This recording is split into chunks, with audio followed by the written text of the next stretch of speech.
got it. Okay.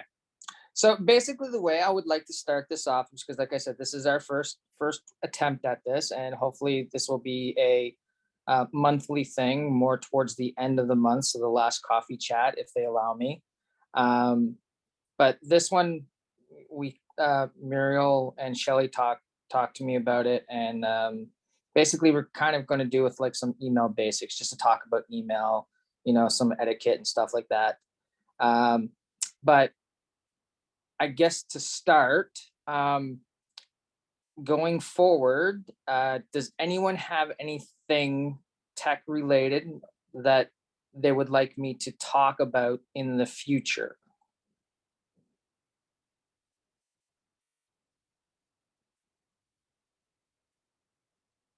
Someone got something. Otherwise it's gonna be really short. Maybe some night we could do, I'd like to really have review of how e-readers work, because I can see, right? So it doesn't help me any. So when I'm trying to put alt text in that in, I never know if I've done it quite right and if it makes sense to people. So maybe some of those additional tools like alt text, how e-readers work, and other tools that are out there. We have some nice answers there in the chat. Yeah. All right. Someone want to read? Otherwise, I have to use. Well, one said, Kathleen says she needs guidance on everything. Voice dictation and Word. How to organize assistive technology on your desk without having a big mess. Yeah, that's a good one. Anything else? That's about it so far, but yeah. VPN. VPN, yeah, okay. Yeah, and VNC. Okay. What about? Go ahead. What about some assistive technology that's out there that we may not know about? Yeah, no, I definitely I know there's tons of stuff out there. Like I keep coming across new stuff all the time, so I 100% agree. And I can look across the board of all disabilities, because I'm not necessarily, just because I'm visually impaired doesn't mean I focus everything on visually impairment. Because accessibility for one group is accessibility for all groups. Is the way I look at it. And even maybe some internet safety and just safety in general, right? Like you hear people on Wi-Fi when they're out in town doing e-transfers and that. And if you're not using a VPN, you're setting yourself up for potential trouble. And the difference in terms, like when people say they've been hacked on Facebook, but they've really, it's not, their account's been copied. There's a bit of a difference. Yeah. So sometimes having the right terms helps to resolve the problem quicker. Yeah, no, and there's many solutions out there. Like, for example, the reference that you made of the online banking while you're out and about. If you're on a cell phone, don't go on Wi-Fi when you're doing it. It's a lot safer. It might cost you a little bit, but it's a lot safer not to be on Wi-Fi. And if you are going to be on Wi-Fi, for sure, use a VPN. There are VPNs that are good and there are VPNs that are bad. And certainly when we touch that subject, we can talk about that more in depth for sure. Christelle put one in the chat too about how about ways to make websites accessible for most people, things like widgets, stuff like that, tools that are out there. So easier said than done. Website accessibility, it's getting better as long as developers do it, is the best way to put it. Because, for example, if someone creates a website today and it's not accessible, most places aren't going to go back and make it accessible because it's going to cost them money to make it accessible. Well, they're not going to have a choice though soon.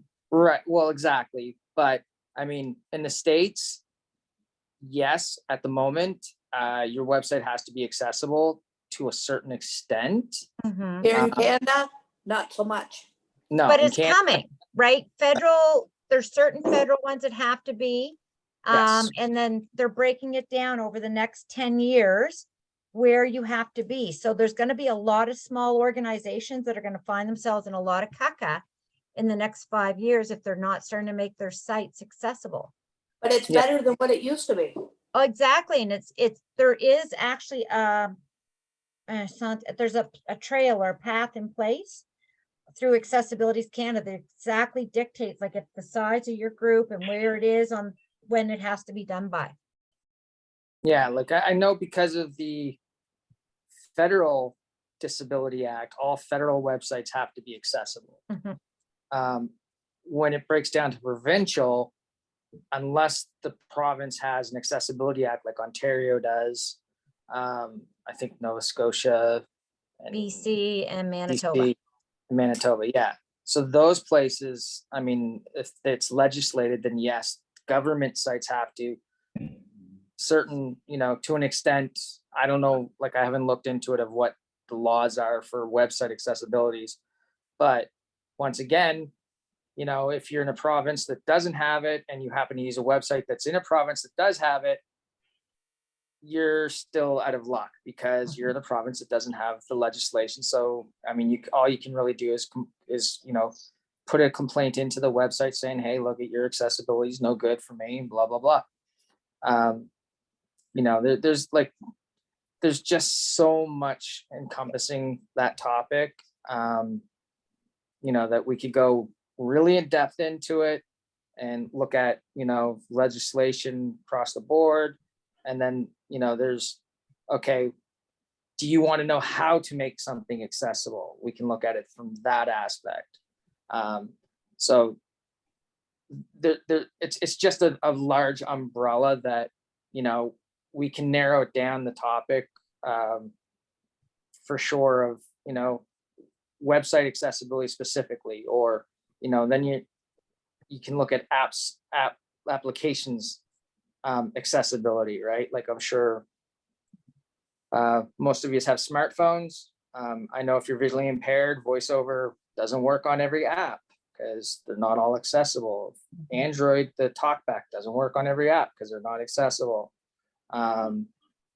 So huge umbrella that we can certainly, put ourselves under and try and dive deeper into it for sure. And there's one more comment in the chat. Yep. We touched on already a little bit, but internet security and what to do when friends fall for scammers, etc., and how to make your own account safe from being hacked or scammed, etc. That one I'd love to do. I'm actually slowly learning a lot about cybersecurity just so I can advance my own employment career. So I'm really looking into that stuff and I really enjoy the topic. So that one for sure I'll love to do with you because there's a lot of stuff that can be done. Yeah. And we might be able to pair up with a group like Neil Squire or something for some of the new gadgets and see if they would come help us and do some presentation on some of the gadgets that are out there, because you can't ask for them or look for them if you don't know that they exist. Well, exactly. And Neil Squires, they'd definitely be on the cusp of, current technologies because that's kind of what they do, right? I would highly recommend that because they work with all different disabilities, eh? Exactly. I've had services through them and I was very impressed. Yeah, they're not very good at training if you are not, if you don't learn the way that they like to train on it. That's the only problem. They have one way that they like to train on things, and if that's not the way you learn, you get a luck. But again, that's a learning opportunity for us to work with them on it. But Shelley, I've had severe learning disabilities and they worked. Well, we've had several complaints of people that want us to try and help file human rights complaints against them as well for that exact reason. So really, sometimes it just depends on who you get that day as well, right? So, I'm sorry to hear about that. Yeah.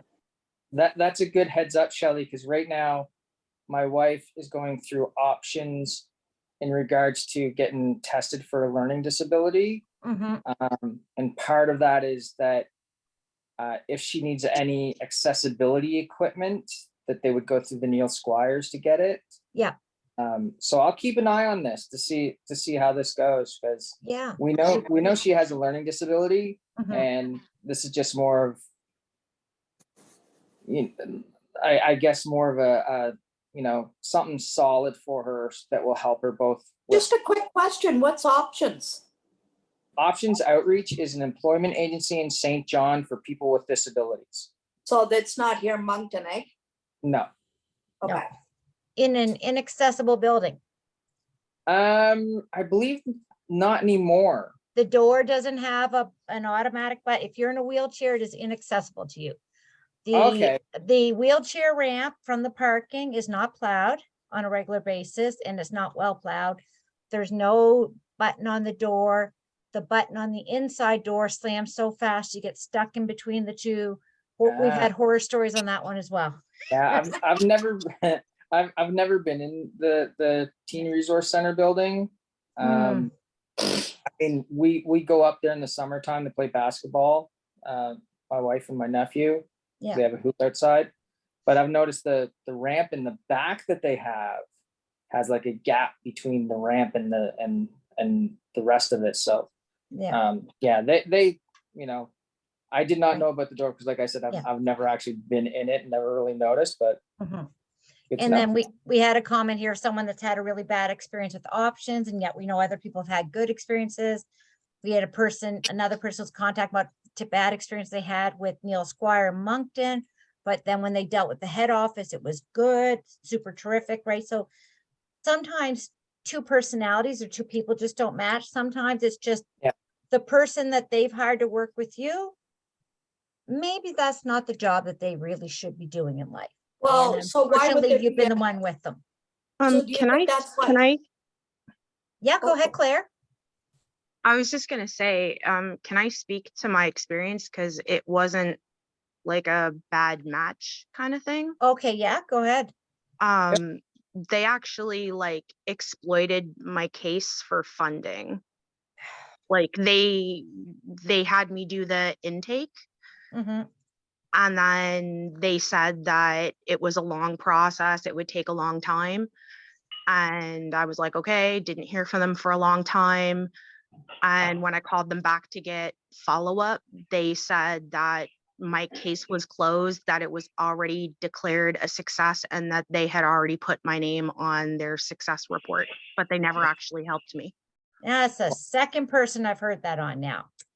Yeah, so it didn't have anything to do with a bad personality conflict. It has to do with them exploiting the disabled to Yeah. get funding to keep their Yeah. jobs Yep. and not actually helping us. I'm so sorry to hear that. And that's the second experience I've heard like that. And Elizabeth too. So if you guys have a chance, because I don't want to re-traumatize you by any means, but if you feel okay to do it, and I don't need all of it, but shoot me an email with just some of the stuff, because this is something that we have to follow up on. If these groups are getting, like, there's too many groups in the province that are getting money. Sorry, Jerry, I've just hijacked your talk. I'm sorry. No, that's But fine. they're 'Cause- getting money to do this type of stuff, right? To provide these third-party services. And they're not doing it, and they're more worried about their own paycheck than us. Well, no wonder people aren't getting the jobs they need.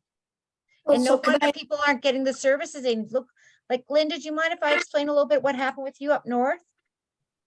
She needed some work done on her house.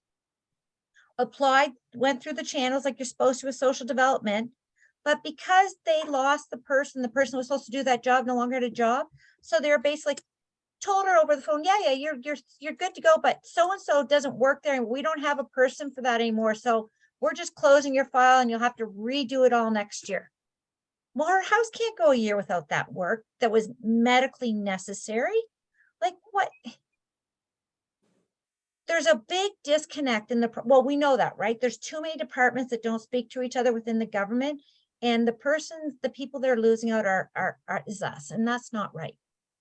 It breaks my heart when I hear this stuff. I have a feeling that most service providers are like this about the closing files, because from experience, I used to work at CPA a long time ago, telling my age, and it was exactly like that. Like, if I placed somebody in a job, I had to close that and count it as because they have quotas, and if they don't meet their quotas, they'll shut them down.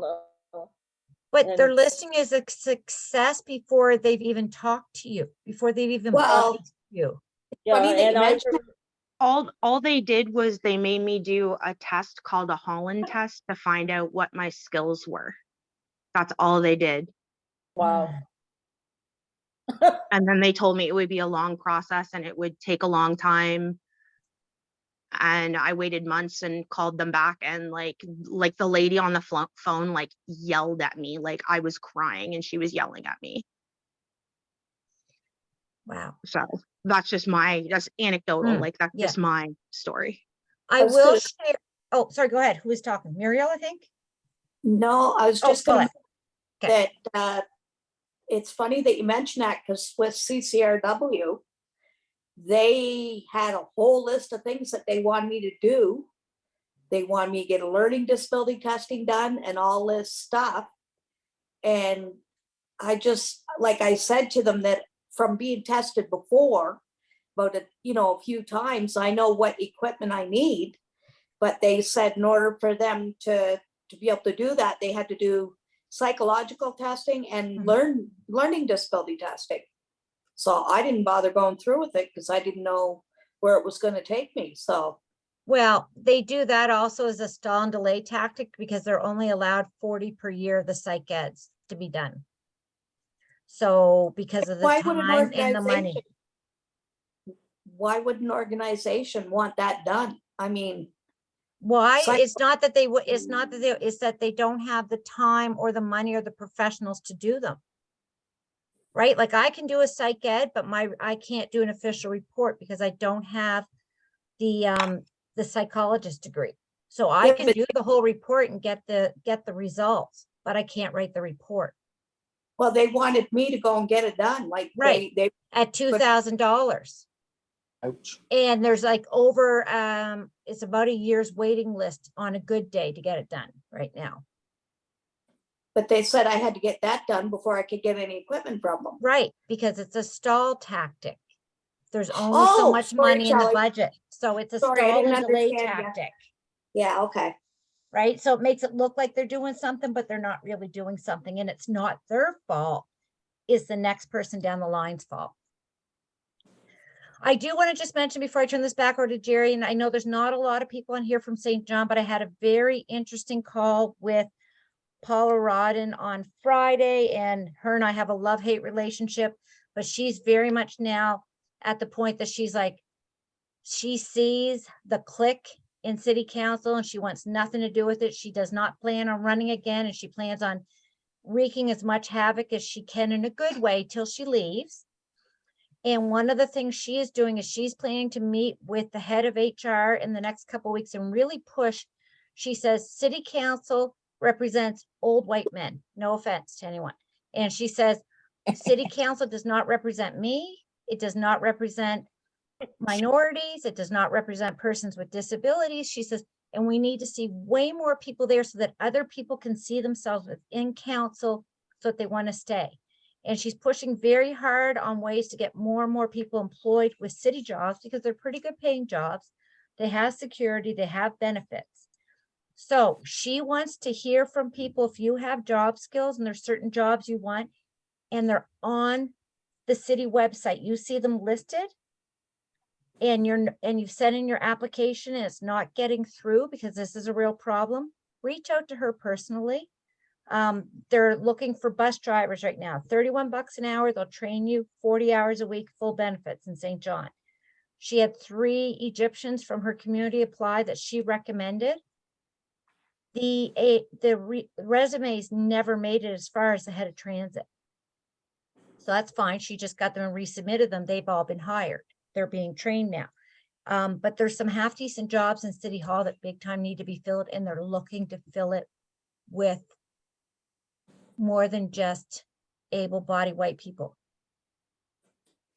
which could be good for some of us. So if that fits anyone here and it's something you're interested in or you know someone, and if you don't know how to reach Paula, reach out to me and I can set up a little chit chat between you. All right, now I promise, Gerry, I'm going to mute myself and shut up. You sure? Nothing else you got? Oh, I could think of stuff, but no. All right. So in regards to the topic tonight, does anyone have any questions regarding email, different platforms, anything in that regards? I figured maybe asking some questions first before. I only got like a short thing to do, to talk about, so I'm just trying to more or less fill time at this point. I have two questions. Yes. Okay, one is, I know the difference, but I know that few people don't, and we see the difference. So if you could review when you use CC versus BCC and what that actually means, right? Okay. If you have to do something or not.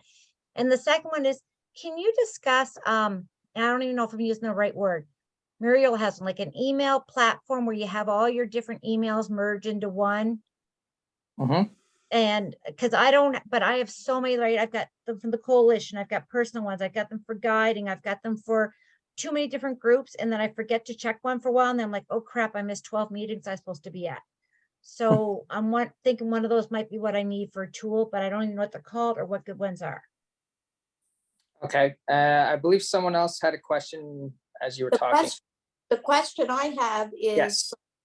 what do you do when you get like a lot of junk mail? Like, you know how companies collect your address and they Yep. keep, is there a way to make that lower so you don't get them all the time? Are you using Outlook? Are you using like a Gmail account? What are you using for your email account? Outlook. So it's like a Microsoft account. Hotmail. Hotmail. Okay. Yeah, I've still got a Hotmail account too, so don't feel so bad. I'd have to double check, but I know. I think if you go to the website, like if you're using like an Outlook client on your computer, probably not going to see this. But if you go to the website, when you open up an email, I believe there's an unsubscribe link in the email. I was actually watching a video today, which I thought was quite interesting. And this goes along with the whole personal security and whatnot. And this gentleman was talking about having basically your personal email. So for example, like my email address is Gerry@mrgerry.ca. That's my personal email, right? But I use it for everything. So I get a lot of junk mail, just like everyone else, and so on and so forth. But what this guy was suggesting is that you would have a, basically your personal email would be just personal. So you'd only give that out to friends, family, and close contacts. Then you would have a secondary email, and this kind of goes along, will fit in with Shelley's question. You could have like a secondary email that you could just use for, if you go to a website and they want you to subscribe so you can get a newsletter, you can put that one in. And you may never even check that email, right? You just do it so that you can get the emails. But yeah, I believe if you go directly to outlook.office365.com, log in with your Hotmail account, so your email address and your password. And then when you're in there, I believe if you click on the email in question, there is an unsubscribe. I'd have to double check that and get back to you just to verify. But I know in Gmail they have that. I've seen it in Gmail, and like I said, I do believe they have it in Office 365. I just haven't been in Office 365 in a while. And then you can go take that email. If you take that and put it into, you can unsubscribe it. You can also put it in the junk so that your computer's supposed to recognize right from here on in that address is always spam or always junk, right? Doesn't always work though. Right. I find. But I mean, like if you do it directly at the website, so basically if you have an Office account like outlook.com, hotmail.com, there is a website, like all hosted email, and that's what it would be is hosted. So it's hosted by someone else, not by yourself, or it's not hosted by your email provider. So for like example, if you're with Rogers, you could have a Rogers.com account. If you're with Bell, It's like nb.simpatico.ca, or now it's bell.ca, whichever it is. You know, they're different types of accounts compared to if you had a Hotmail account, if you had a Gmail account. So if, like I was saying, if you go to the website outlook.office365.com and you can go log in there, it looks just like the Outlook that would be on your computer. So the actual application might be a little bit different layout, but it pretty much looks the same. You could select the email in there and move it to your junk. And then that right on the server, because that's where you're technically at, is right on the server. So basically the program you open up on your computer, like your Microsoft Outlook application, that's a client application, right? So that allows you, the client, to get your email. Whereas if you go to the website, that's basically logging onto the server, right? So you're like right on the server. So if you tell it to do something on the server, you have a better chance of it actually working than if you do from a client, because sometimes there's that disconnect, you know, glitches can happen, all kinds of weird things. So usually when it comes to junk mail and stuff like that, I try and do it directly from the website. And then that way I know that the website knows that, hey, I've marked this as junk. So anything else that comes from this email address to send to your junk folder. Does that answer your question? Yes, it does. Thank you. Perfect. Hope it wasn't too in detailed. Hopefully it was simple enough. In reference to your question, Shelley, once again, if you have multiple email addresses, for example, I have multiple email addresses, like on my iPad that I'm using now, within the mail on the iPad, and this will be the same thing on the Mac with mail on the Mac, or on a PC, you could use Microsoft Outlook if you're paying for the Microsoft application, or there's a free one called Thunderbird. But basically what all these applications allow you to do is that you can add multiple email addresses to that application. So you could have one inbox and all of the applications, all of your email addresses can either go into that one inbox, or you can look at them separately. I wonder if I can share my screen. Can I share my screen and I'll show you what I'm talking about? Yeah, you should be able to share it, no problem. Share. Click the share button. All right, where am I here? Did I hit the share button? Share. Nope. Screen. That's a font. And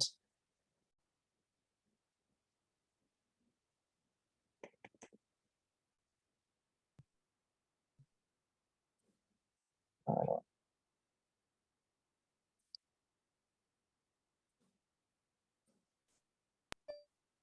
right, am I sharing? Yeah. Okay.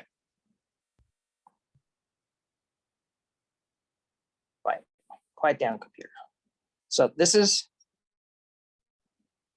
my email. This is my email, if you can see it. So as you I can just see have here, a black screen I've right got- now. It just says has started screen sharing, but it's just black. why? Might Even be mine, because of the sorry, mine says that you're screen sharing, but it's just a picture of your face and it's buffering, like the buffering wheel. Oh, it's buffering. Okay. all right, might not work on my iPad then. We won't do that. I wonder if actually what is it complaining about?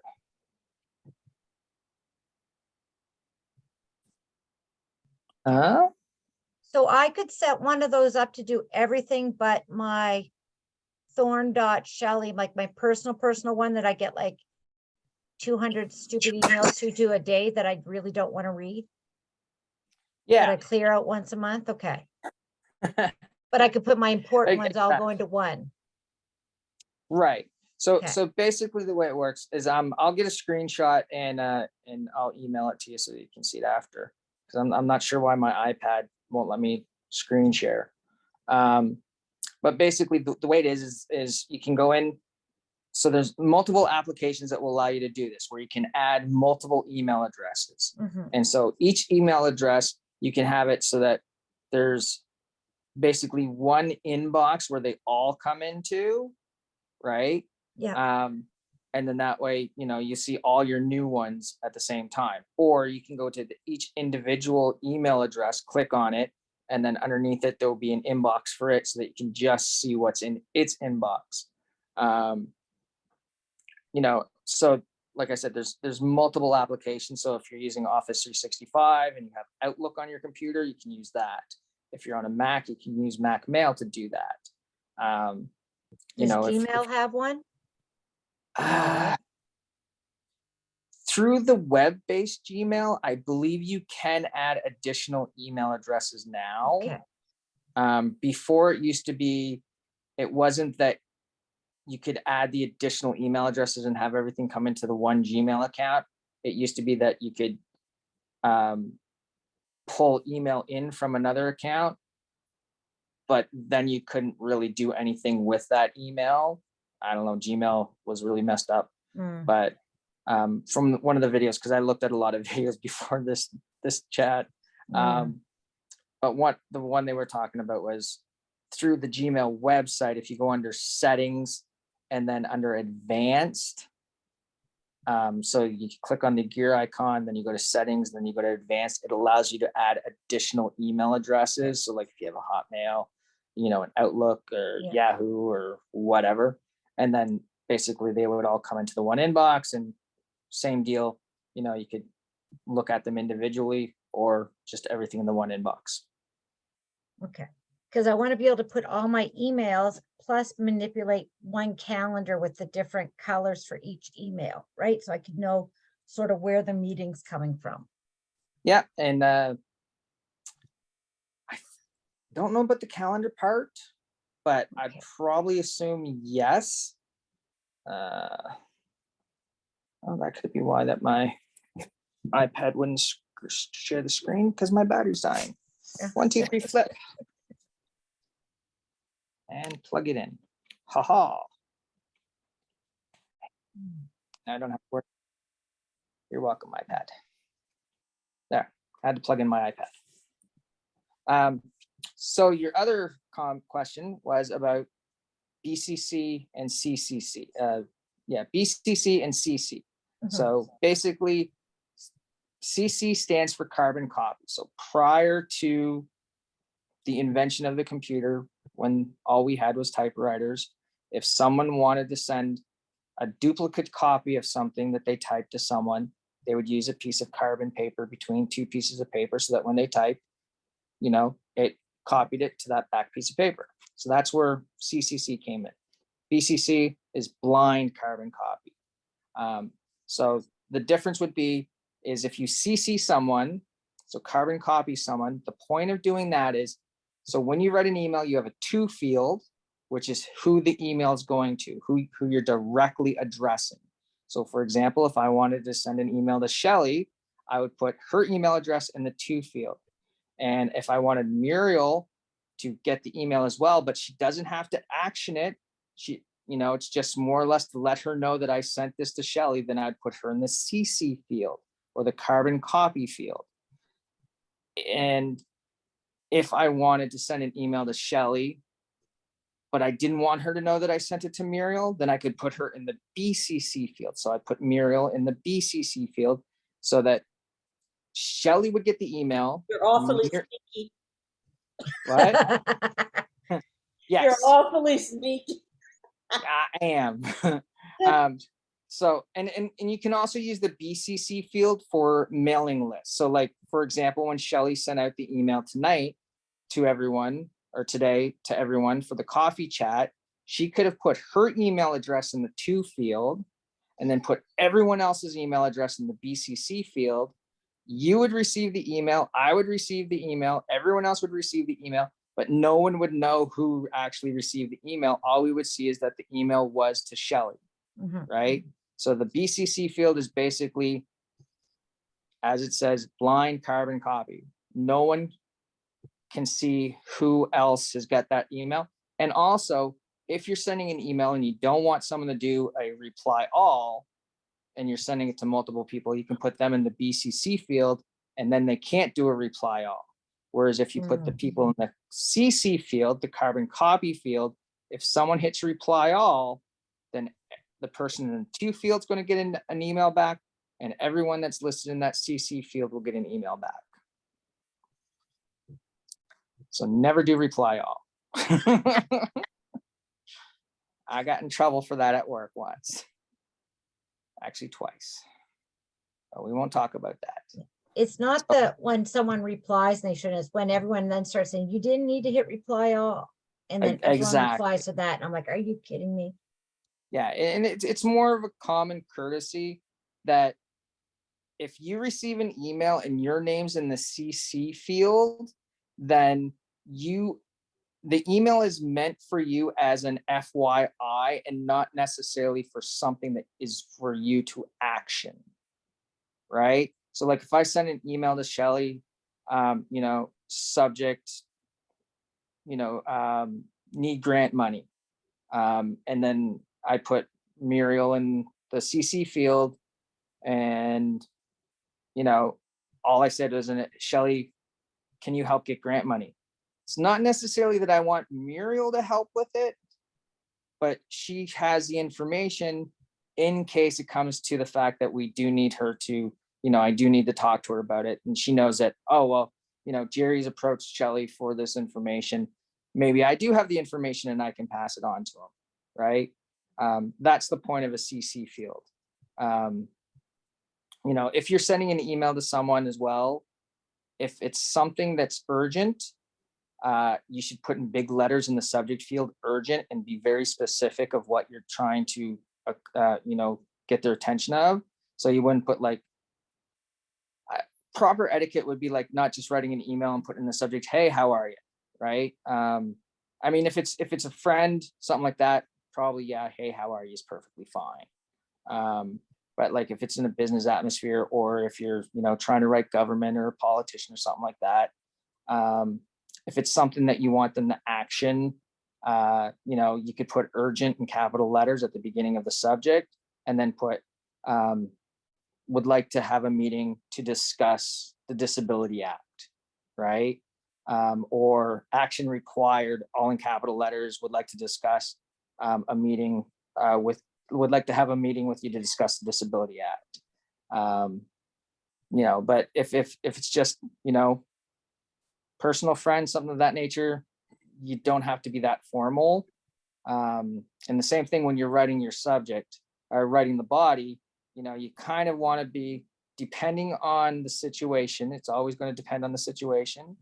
If you're trying to write the government, politicians, business, something of that nature, then you want to kind of be formal, like, dear XYZ, I am writing because I would like to have a meeting with you. And you can be very specific as well. And you can give them a date and a time, and then close it out with,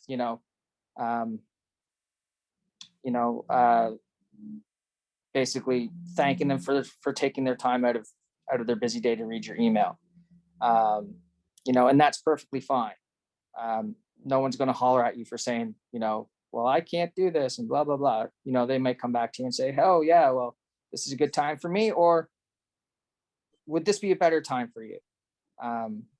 So you can be, when you're writing a more professional email, you kind of want to be more to the point of what you're after. You don't want to have this big, long story of your life story. If that is the case that you want to do it that way, your best bet would be to type it up in a Word document and attach it to the email and say, hey, I would like to talk to you. Well, not, hey, look at it, but I would like to have a meeting with you on this date at this time in regards to the Disability Act. Please find attached my story so that we can discuss, right?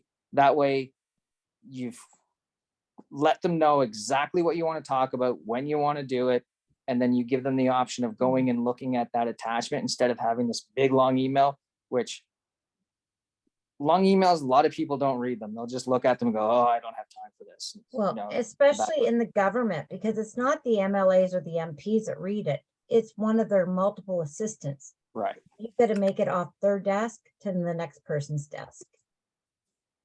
Right. So that's why when you're doing stuff like that, you want to be more direct, I guess is the best way to put it. Yeah.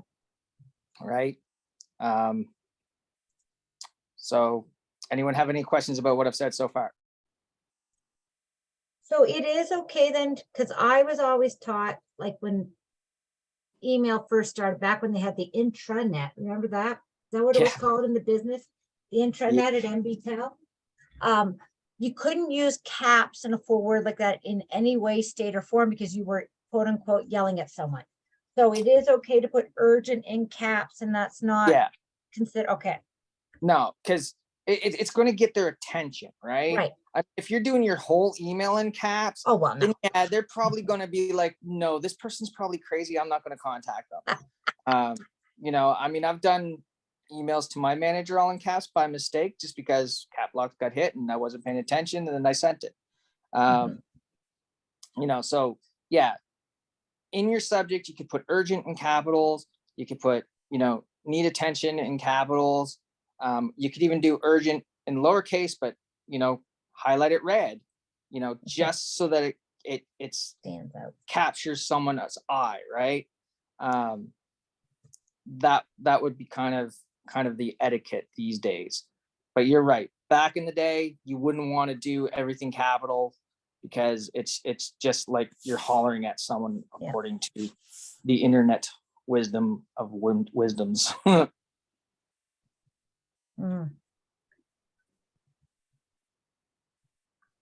Oh, so Kathleen just put, oh, you can highlight stuff in the subject line. Yes. On some you can, some you can't, I think. Yeah. Yeah. I think most platforms let you do it now. I do have a Gmail account and Outlook account, so I can certainly test both of them and let you know. I've never tried that before. Okay. Gmail also has a priority setting so that you can Yes. click a button when you send it and Mm. ask to send it as urgent, and it will do that attention grabbing stuff for you with just a click Yeah. if you use Gmail. I don't know about other platforms. Well, I think the common ones that people use now are either Gmail or Outlook. Yeah. I don't know too many people that use Yahoo anymore, if that's even a thing still. And then it's real, I like in Gmail, it took me, I couldn't figure out where it went to for a while, but if you want to schedule your email, it's right by Yep. the send button. There's a little tiny arrow. And it will Yep. let you, so if I do something like if I can't sleep tonight and I'm writing an email at 3 a.m. I won't often send it to people at 3 a.m. because then they're like, oh, she's wackadoodle for sure. So I can, it's one of the next settings is for 8 a.m. the next day, or if Yep. the next day is Sunday, I'll send it for 8 a.m. Monday. And then it's at the top of their pile of emails, if it's government, as soon as they open. So Yeah, you're and not way down the another list. exactly. And another recommendation is if you're writing an email and it's an important email, one thing that you could do is do not put the person's email address in first. Do your subject, do your body, any attachments, and then review your email for any spelling and grammar, because that's what really people look at, is your spelling and your grammar. And then once you feel positive that that's all correct, then put the person's email address in, because That's I mean, like, if you're brilliant. if you're using Gmail or Outlook, like the web versions, even, you know, the clients, you know, you could put someone's name in accidentally and not being paying attention and hit send. And then afterwards be like, oh, wait, that wasn't supposed to go to them. That's, you know, confidential information. I know with Gmail, you can actually by default recall an email within 5 seconds. You can change that setting. I believe it's if you go into your settings and then under advanced and then you scroll down, There's an option there where you can change it from 5 seconds to 30 seconds. But 30 seconds is a lot, as long as they give you. And I think you can do that on Microsoft as well.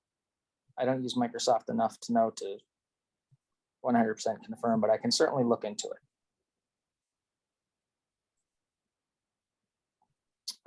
What else with email? Oh, Kathleen has a question. Yes, Kathleen.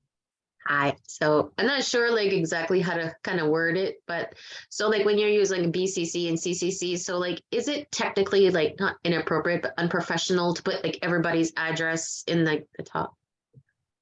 So if you're sending an email to multiple people, so basically think of it this way, the to field is who you are sending it to that you want to action the email, right? So for example, if it was an email that you wanted Muriel to action, you wanted Shelly to action, you wanted Caitlin to action, you could put all three of their emails in the to field, right? And that's saying this email is to you and I want you to action it. Whereas say if you wanted just Shelly to action it, but you wanted Muriel and Caitlin to get the email and be aware of the information, then you could put them in the CC field, which basically means I am advising Muriel and Caitlin of this information, but I don't want them to actually action anything. And the BCC field, basically that's if you want to be sneaky and not let people know that you're letting someone else know. It's the best way to put it. Or like if you don't want everyone to have access to all the email addresses. Exactly. Yeah. So like if you had like, say you were sending an email to 10 people, right? You wanted, for example, Shelly to be the one that has to action it, but you're also going to be sending it to, 10 other people that are, on the board, for example. You could put them all in the BCC field. Shelly wouldn't know that you sent it to them unless you put in the email saying, oh, and I've also sent this email, or I've BCC'd this email to these people, right? And basically by BCCing someone, it's more of a not sharing their email address with everyone else that's on the email, right? Like, I mean, you could be BCCing the mayor of all the cities and you don't want everyone to know the mayor's personal email address if that's what you're sharing type thing, right? So that would be the difference. So the to field is for who you want to action the email. The CC or carbon copy field is to advise others of the email, but they don't need to action the email. And the BCC would be for either A, being sneaky, or B, if you have a mailing list and you're worried about the privacy of the email addresses, so that you're not sharing everyone's email address with everyone else, but everyone will still get the email, but it's just that not everyone's going to see whose email address is on the list. In Girl Guide trainings, we have to BCC all the attendees because we don't know, right? Because it's across the country. We don't know if there's someone there that for whatever reason is protecting their email. Maybe it's because they want to, maybe it's because of necessity, maybe something. Well, even if you put in the wrong email address, right? Right. And someone gets the incorrect thing. Yeah. So it's exactly. So we absolutely have to BCC. And I know at one point something was sent out through the coalition with members and a lot of the groups that help us, and it wasn't BCC'd, and a couple of people responded back and said, look, I think what you guys is doing it great, but you just put someone at risk doing this, which we, so we absolutely made sure at that point, if group emails were going, that they were BCC'd, because you could put someone at risk. It doesn't for inadvertently, right? Yeah, exactly. And it avoids the chance of reply all, the biggest. Yeah. There's a message or a question. Is there such a thing still for group emails? Same people you send to weekly, for for instance. So like a newsletter type thing? Yeah, or I know I've got a contact list set up in Gmail for board and for executive. I just had to go reset it. And then that's all I type into my email is board 2023. Yep. And it populates with everyone's email. It saves me a lot Yeah. of time. Yeah, so you can definitely do that within your email. You can set up group lists. I have some in my own email as well. And basically you just create a group list depending on which platform you're on. And then you can add the email addresses to that group list. And then when you want to send an email, your best bet would be is if you're going to send it to the group, put your email address in the to field, and then put the group email address in the BCC field, unless you're 100% sure that everyone that's on the list already knows everyone's email address and they're comfortable with it, then you could put it in the CC field. But your best bet would be to put it in the BCC field. That way, everyone's going to get the email address that's in your group list. But no one can do reply all. So if someone wants to reply to it, they're going to be replying directly to you. And you're also protecting the privacy of other people's email addresses so that, once again, you're not sharing everyone's email address with everyone else, especially if they don't want that. And probably because it's different with each one. So if you're not sure how to set it up, either go to the help section in your email or I go to YouTube. They got great videos for that stuff to help you out. YouTube is the best place for tutorials. Yeah. So, all right, Claire's got one. She wanted to go next. Yep. Go ahead, Ask Claire. away, Claire. Is there a way to get email to send me a second notification or a reminder notification?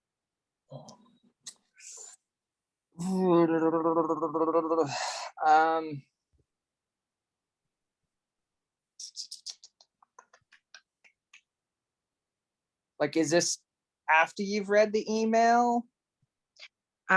Okay, so sorry, my brain is different than other people's. No, I understand what you said, because so my nephew's in school. Mhm. And we get emails from the school district, right? Mhm. And I have my Gmail set up, and this might be kind of what you're thinking of, but I have my Gmail set up so that when I get, and I've created a filter for this, so that whenever I get emails from the school district, which are mainly schools closed, which I regret getting those emails, I have it send me a text message as a reminder. You have it.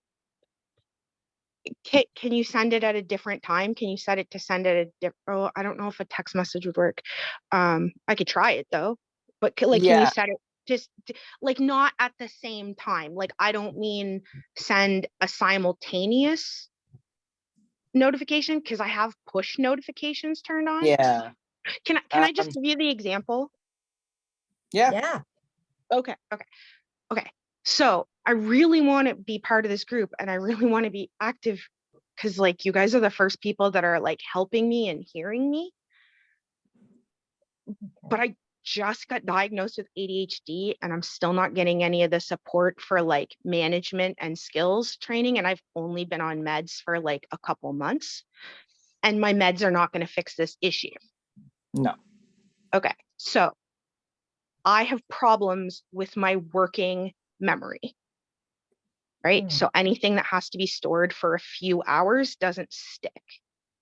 So for example, I've missed a lot of these meetings because I'll get the email on Sunday afternoon, check the notif because they're on push notifications to my phone and I check my email multiple times a day, read the email to find out what time the meeting is because the meeting times aren't always consistent. They're kind of generally the same time.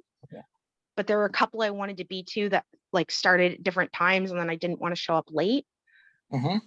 When I went back and rechecked the email to get the Zoom link to join, I found out I was already late because I had forgotten the time in the couple of hours between getting the email and having to be in the meeting.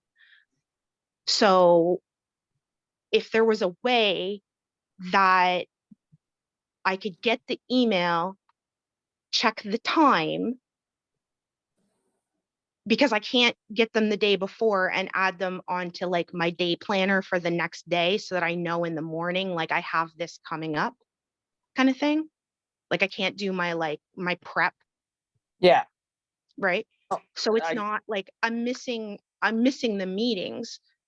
And then like last week, like I broke down crying on Shauna because I missed the meeting because she texted me in the middle of it. And then today I was like almost missed it again. Like I logged in like 3 minutes, like because I kept Probably the 'cause you're tab proactive. open. Yeah, like I kept the tab open and my eyes happened to land on the tab with my Gmail that says coffee chat tonight at the top of the tab. And that's the only way that I remembered to be here. And if I hadn't have caught sight of the tab, because I have 8 tabs open, because I have ADHD, then I wouldn't have been at this meeting either. And I missed like the general meeting and like that really upset me. Can I give a suggestion on what I do? 'Cause Yes, I have- please. I Like have any, short- like if I can send a different notification for these kinds, like I need to stop like missing meetings, but I'm not getting the support as an adult to learn how to manage ADHD that kids do in school. Yeah. Well, what I Sorry, do, I'm frustrated. It's emotional for no, me. I have short-term memory loss. And Okay. what I do, I know it's not to do with email, but like I put like right beside my desk, I'll put the coffee and chat is at 7 every Sunday, right? And then I put the link beside it, right? So I could see it written, or I take a picture of it like on my phone, right? But I have been known to write it down and put it like right by my iPad or right by my computer so that I know when it is, right? Where it's a reoccurring meeting. Or do you have same idea as what Paulette's saying, but if you have because I've got no working memory left, Claire. So everything like that, I have to, people have heard me in meetings that I stop saying, I have to put this stuff, I got to put this in my calendar immediately. Because if I Yeah. don't, I forget. I was Yeah. supposed to do between supper and this, take laundry back to my mom. Guess what I didn't put in my calendar? Guess what's still sitting in my living room? Will sit there till tomorrow because I didn't. And I'm looking at it, but my memory doesn't work. So that's what I do. And what I do is I put coffee chat, but if it's a meeting that's been scheduled, something with the government, and we get like a 6 weeks notification, I'll put so that I can find the Zoom Oh, link. if I get 24 hours notification, I'm golden. I am Okay. fine. Like I have calendars, I have day planners, like I'm learning to manage those things. What's hanging me up is like Okay. if I get a notification, like, and this is any group, it's not Yeah, just picking yeah. on you guys, it's just that's the example today, right? If I get an email at noon that I'm expected in a meeting at 6, Mhm. it will trip my anxiety and Right. ruin the rest of my afternoon. We 'Cause I used also have to anxiety. do one on Friday, and Mhm. for that reason, for a lot of people, so I think we as a group need to get back into that and start sending them Friday again as a reminder, and then Sunday. And I think that would alleviate that for a lot of people. Okay, but even with other meetings, like this Yeah. group is a disability group, and so probably will be more accommodating, but some groups won't. So I'm Mm. trying to figure out like, how can I get that reminder like 5 minutes? Is there a way to copy it into like Google Calendar, like from I my think so. email, so that I get the calendar? Because Google Calendar will give you a notification 10 minutes before. Right. Does Hi. that make sense? Claire, I can will- Sorry, I'm stressing myself No, out no. talking about this in public. I'm so sorry. Oh, no worries. talk to you, Claire? Does she have an Alexa or a Google? Oh, yeah. No, I'm terrified of those things. They listen to you. Okay, sorry. Gerry, do you have an answer to me? Because if not, Claire, it's something that we can look into and get back to I you on for will look sure. into that because I believe if you're getting the email in Gmail and Gmail sees that there's a date and time in it, that it can prompt you to add it to your calendar. I don't think if you're using like the mail, the app, I'm presuming from the way you're talking that you're using the Apple Mail app, not the actual Gmail app on your phone. I'm an Android user. I use Oh, Google you're for an everything. Android phone? Okay, Yeah. no worries. I think I always thought that Gmail would prompt you if it saw a date and time in your emails and say, hey, look, I see this event. Would you like to add it to calendar? I will look into that for you. Thank you so much. I have to See what figure I out how to get these last minute things under lock because I have to function as an adult. No, I'm putting it want in my calendar too, Claire, just, for Wednesday, because I'm gonna Thank put in you. my Claire to check, follow up with you and see if we found a solution, or if Jerry's found, or if I found something in between, or if somebody else finds it something, let us know. Because Okay. you're not the only person that struggles with this. There's many of us. And I'm thinking right now, if I text Cass right now, she goes, I forgot. And I just drove her home like an hour and a half ago, right? 2 hours ago. Yeah. So it's the same thing, right? So there's so many of us that struggle with this. Yeah, I'm just trying to learn strategies to manage it. Yep. Yeah, I Thank you. have my nephew, I think, well, some long story short, because I got to tell the story. Anyways, so my nephew's been living with us for about 1.5 years now. He's going on 12 this year in March. Came from a home environment with his father and his grandmother that was very abusive, mentally, physically, and verbally.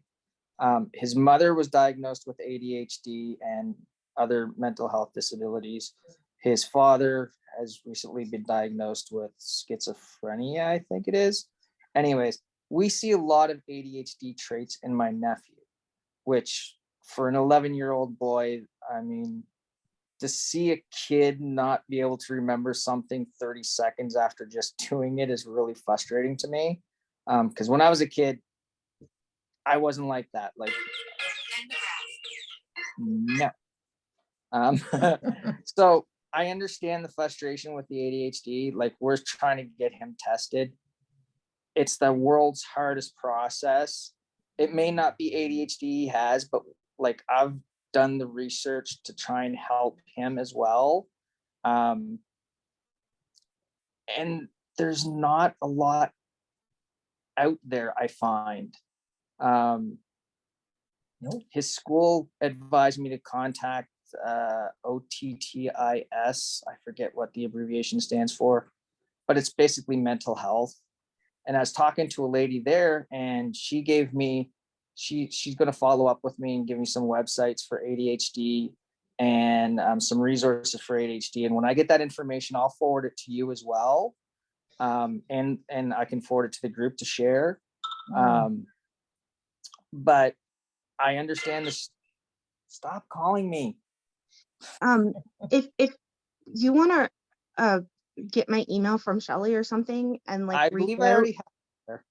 Okay. I've sent Yeah, emails before. because I have, so I'm not a doctor, but like I also have CPTSD, complex PTSD, Mhm. from childhood abuse and neglect. And that causes memory issues as well. And it's one of the reasons why my ADHD was missed. Yeah. So there, like, if he comes, like, he probably has a high ACE score. There are autoimmune disorders that he has to be looked at for, inflammatory autoimmune conditions. Like, that's why I have my disabilities. Like, asthma comes from a high ACE score, celiac disease comes from a high ACE score. So if you want to talk about this, like, that's where my disabilities are from. Yeah. I definitely wouldn't mind, because I honestly, my wife and I, we've never had kids. I'm 48, she's 38, somewhere around there. So, and like, we went through the whole family counseling process to try and get him to stay with his grandmother, because overall she was good as long as the father wasn't around. That was the problem, was the father, not the grandmother. But I mean, since he's moved in with us, like, I just started researching it hard because I saw the symptoms just from what I've known of it. And it may not be like I tell my aunt this all the time. It may not be, and I've talked to his family doctor about it, and I've talked to his teachers about it. We see a psychologist every so often. I've talked to them about it. if it's not, and he's just a normal kid, then that's perfectly fine with us. But there's just too many signs there to say that there's not something going on with him. And I don't have any friends that I can really talk to that have kids that have gone through this. Every parent I know, they seem to have normal kids, or they say, "Oh, that's normal. You know, he's normal." And it's like, That's I don't bull think so. crap. That's crap. Well, Yeah, it's like I said, I mean, just hit me up just because so an adverse childhood experience score of 4 starts to cause physical problems in the body.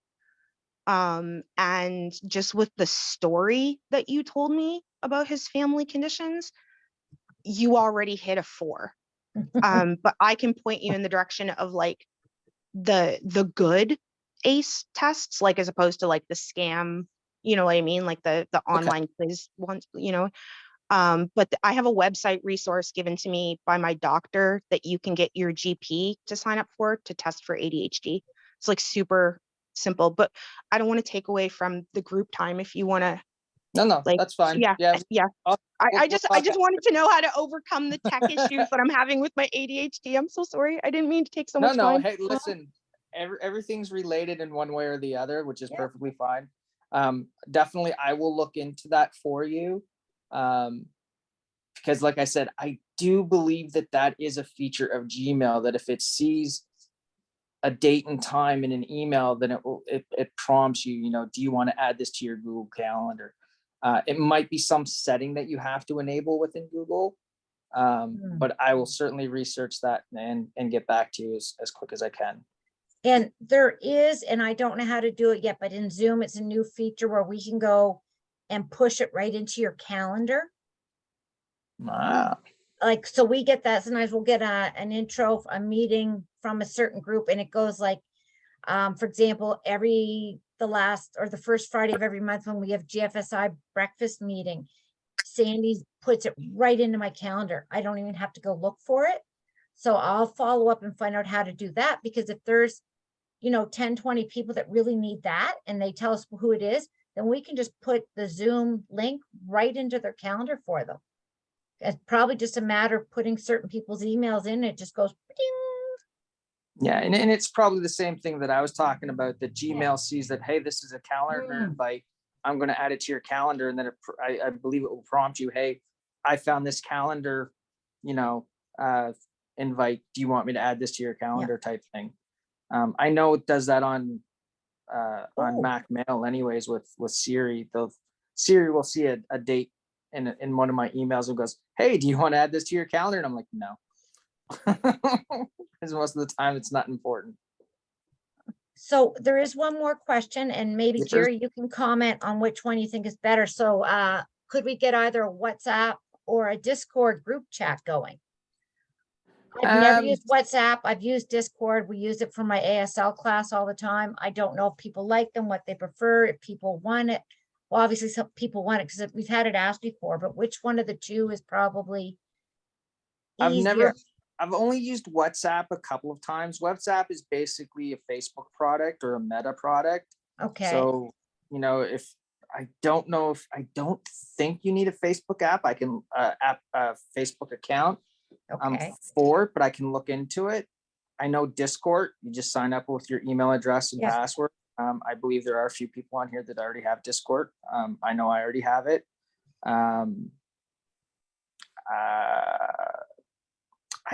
Discord's pretty accessible. I use VoiceOver when I'm using it. So it's not too bad.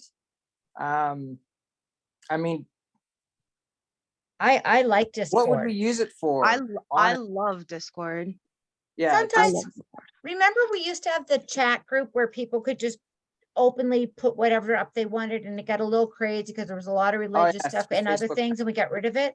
Yeah. So it would be something that the coalition doesn't, we would say we wouldn't monitor it because it's not out there for the whole public, so people could do more chats with each other about different things. And if they have questions, as long as it's not getting insulting or rude, we'd have to keep an eye on it every now and then. Muriel and I would have to talk and take a little bit come up with a couple little guidelines where if the coalition's going to be involved at all. Yeah. But I think, I was Um, just sorry, go ahead. so I was just thinking, like I'm not a Facebook user for like reasons. Mhm. And even with like posting, like I was just thinking of like a group chat, like rather than like asking in every meeting, like, hey, can you get my email from somebody? Like, you don't have to give all your personal information or your like phone number or whatever. Like, you can just like DM somebody and have a chat with them, get to know them before you give them your phone number, email, talk about disability issues. We can share memes with each other. We can have conversations of things like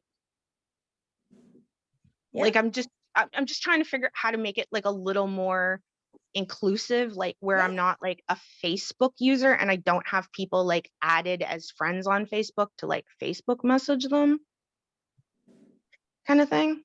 And not like I don't know everybody's Twitter handles. Like, Yeah. Yeah, I think Discord would probably be the better way to go. Probably. hard to agree because WhatsApp doesn't have screen sharing. Yeah, there you go. WhatsApp doesn't Okay. have screen sharing, and I don't know, does WhatsApp have an actual, can you actually use it like as a web-based thing, or is it more of an app? You can have it on your phone. It's web-based, and I have it in my Opera browser sidebar Can I too. ask what you guys are talking about? Group Sure. chat technology. We're Yeah. kind of geeking out a little bit.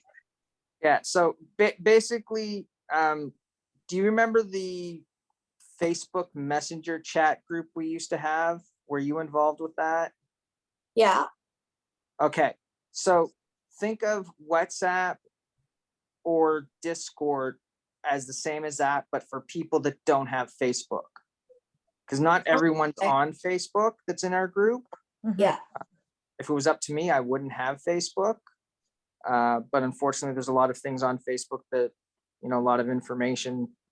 But if you take the chat off Facebook, then that means I'd have to set up another thing. Do you know what I mean? Like, Well, we don't have an MBCB. Blah, blah, blah, I can't even remember the name of this group. Yeah. We don't have a members chat anymore, basically. oh, okay, that's my thought.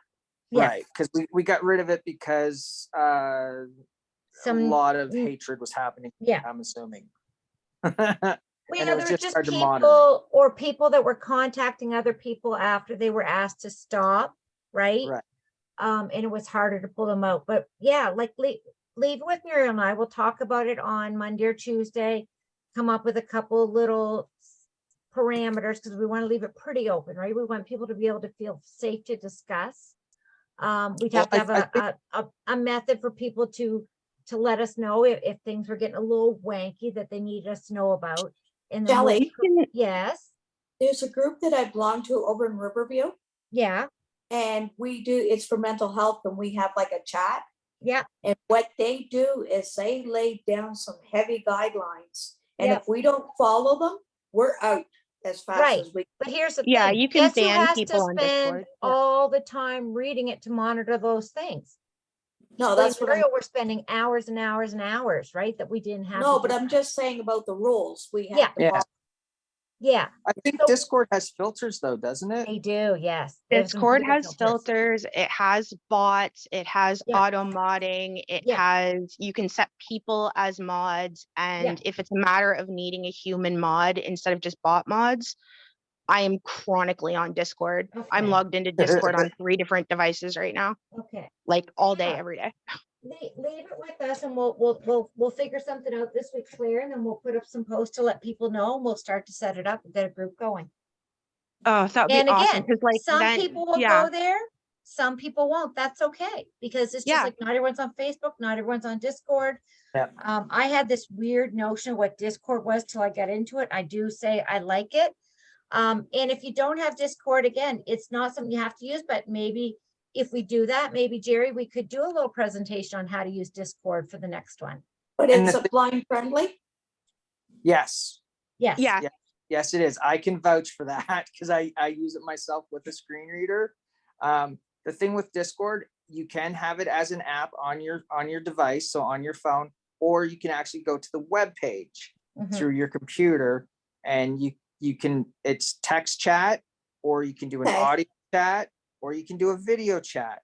So basically you can, whatever makes you happy, you can do it whatever way you want with Discord, which is kind of the nice thing about it. Mhm. Well, that's pretty, Whereas, when we did the Facebook Messenger,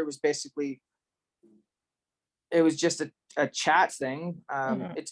It's kind of like Facebook Messenger, but it's a lot more customizable, a lot more user friendly, I find. And it can be as safe as you want it, like everything else, or it can be as nasty as you want it, like everything else. Yeah. So that's May where the rules are going to come in. may I just, I just, my brain had a thought, sorry, Yep. ADHD kid moment. I need to stop apologizing for my disabilities. Yes. Sorry, guys. So if you take all the best parts of like Facebook, Twitter, Zoom, like this Zoom call that we're on right now, where we can have cameras or no cameras and screen share. If you take all of those social connection apps, social media apps, and you smash them into one app, that's Discord. That's pretty We much would just have what our own private group with different channels. So if two people want to talk about muscular dystrophy, they could go in the muscular dystrophy channel. Mhm. If two people wanted to have a voice conversation because they have visual impairments, they could be in a voice call together, Yeah. like all at the same time. I know we are planning to put, like, when we're building a professional site right now. It's a little delayed because I got mad yet. I fired the company that was working with us because they're not even coming close to meeting the requirements. So we're in the process of canceling that, getting the money back, going back to a different company. But we will be putting Discord for sure on there as one of the tools and having a link. So it'll be something else too, because that's what I really like about Discord. You can have little small rooms going everywhere. Because we get there and we do ASL trivia, and you play it based on the level that you're at, right? Because I go in the very slow group because I can talk it a little bit, but reading it back, I struggle, especially with letters. I struggle. So I have to really focus. So I go into the group where we go slower, whereas there are people that can go quite quick. And so it's neat. So it's just another tool that we can throw into the drawer. And I'm glad you brought it up because I hadn't really thought about it. And that's tools, we got to use the tools that are there for us to make life better. So Speaking of our website, look into Innovatia. I think they do websites. okay, perfect. That's a company I work for. Good old, is Roxanne still here? Roxanne? She's retired. Okay.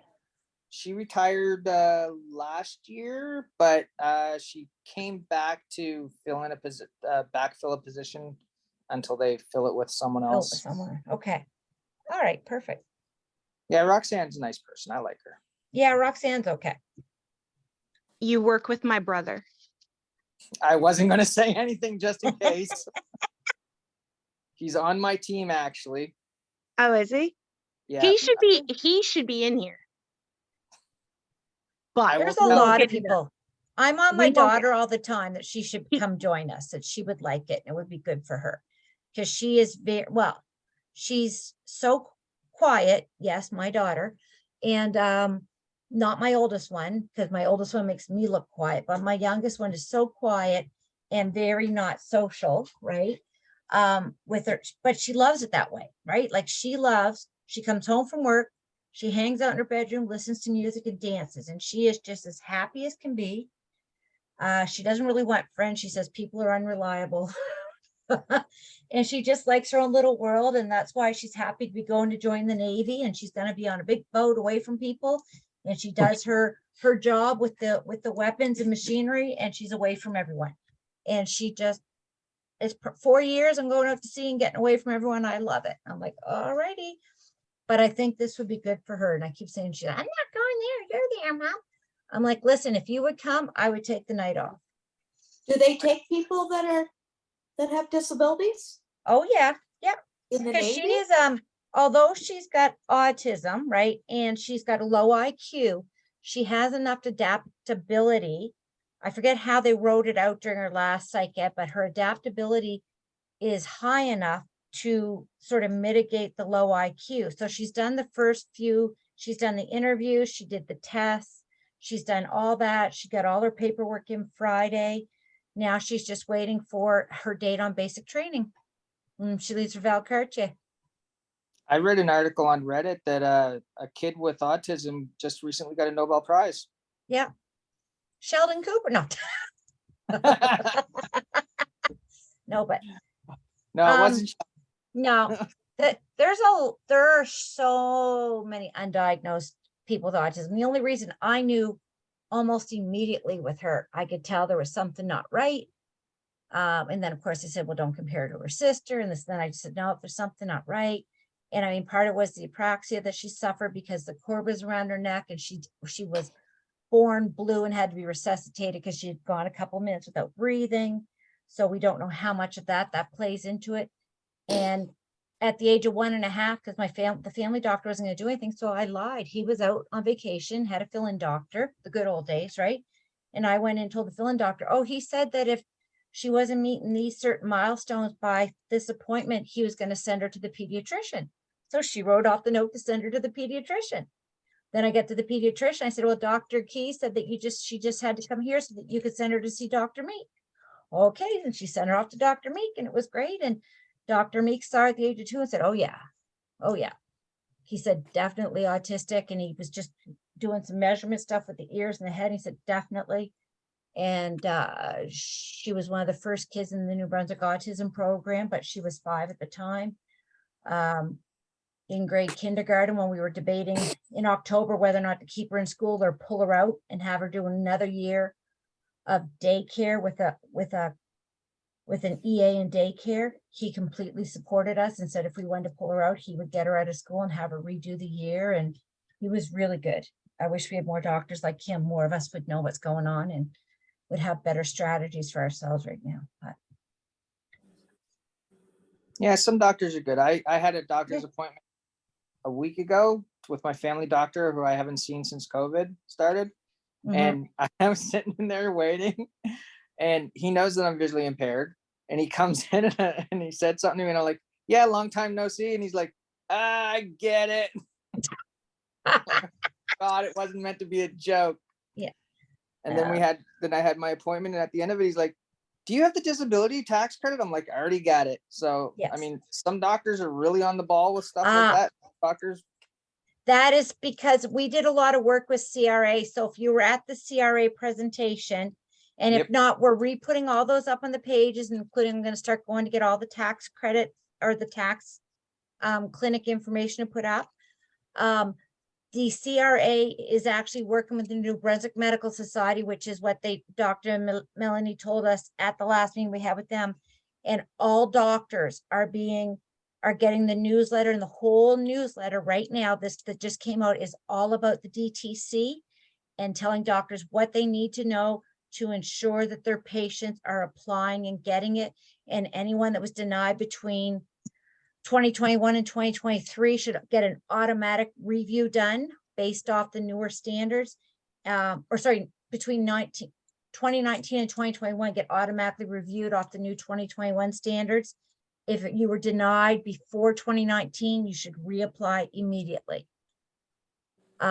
Because before 2019, they were looking for formal diagnoses and And now they're saying that all you need is, they're looking at how it affects your life. And you check the form before the doctor sends it, because this is the best example of why that I've ever heard. A gentleman who was applying for it, he had MS, he was in a wheelchair, unable to walk for years. And the doctor put, when they asked about, the doctor put, has trouble walking. And the person was denied. Well, that's on the doctor. Like, come on. So with my family doctor, I actually spoke to them first, and they said, you fill it all out, then you come in for your session, your 30-minute appointment. We're going to review it. He put in a couple medical terms, signed it, boom, done. And both of us approved. I mean, I was approved with MCS for, of all things, right immediately, because we talked about all the ways it impacted my daily life, right? So someone said, my doctor and volunteers are giving me a hard time about that. So Claire, there's a new thing. If your family doctor isn't working well, It's this new thing. It's called the NB Health Link or something like that. I can email you the information. And according to the head of the New Brunswick Medical Society, you call and you book an appointment for this, and they will help you complete it. And same thing, I would do the medical paper, the doctor side part. And yes, Linda says, what about nurse practitioners? Nurse practitioners, and I believe OTs and PTs, depending on the disability, can do it as well. Okay, Kathleen, talk to you soon. And they're all there, even online, to help with this. The MB Health Link. Christelle just put the link right in the chat for everyone there. This set up an appointment. If it's not in your area yet, lie about your address. St. John's about the only area that doesn't have a big area. It's coming soon. But even at that, if you're having a hard time with your doctor, reach out to me, because the New Brunswick Medical Society will go after your doctor and say, no, this is part of your job to do this. What Get about their medical paperwork done. files? Pardon Shelley? me? What about medical files from the past? What about them? Well, I'm trying to obtain copies, but they're saying Did you win the lottery? no. It's so expensive and it's ridiculous. Nova Scotia's just gone to a digital platform. I'm hoping that that works well and that Higgs actually follows suit. Well, If why it's I'm on a asking digital is because- platform, there's no excuse for this to be expensive. We should be able to walk in with our own thumb drive and get it's our information. But when my daughter moved to Toronto a couple of years back, and she was 23 at the time, it cost her over $1,200 for her medical files, and she's pretty healthy. Well, the Get her reason why files for the new doctor. like the doctor's asking for Yeah. my medical file. So you say, I don't have the money to pay for it. If you want to pay for it, or if you can work something out with that doctor. No, they wouldn't do it, Shelley. Yeah. So there's no way we can get it. And there's nothing we can do about it. And it's this archaic system, and it's doctors. It's a CYA by older doctors in case they didn't do their job. If no one has a copy of the file, no one can call them on it. Yep. And I hate right. to say that, but anyways, it's 8:30. I've got to run too, but this is good. So if anyone, like over the next week, 2 weeks, you get an idea, like something tech wise that you really want Gerry to do, like I think internet security is a big one. Yep. And I think some That will tools be the would a next cool one. Next Okay. will be Okay. internet security. Cool. And then we can Shell- look after that at some different tools, and maybe we can talk to Neil Squire. Maybe they can bring some or give us recordings of some different tools, which would be cool.